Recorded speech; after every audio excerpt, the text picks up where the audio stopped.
lalo ng ating katawan. Sa halip na nagpapahinga ka ng ganung oras,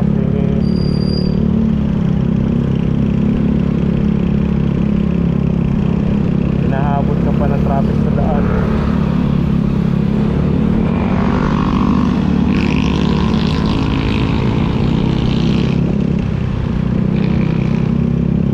Yun, isa pa itong kumakamote, mga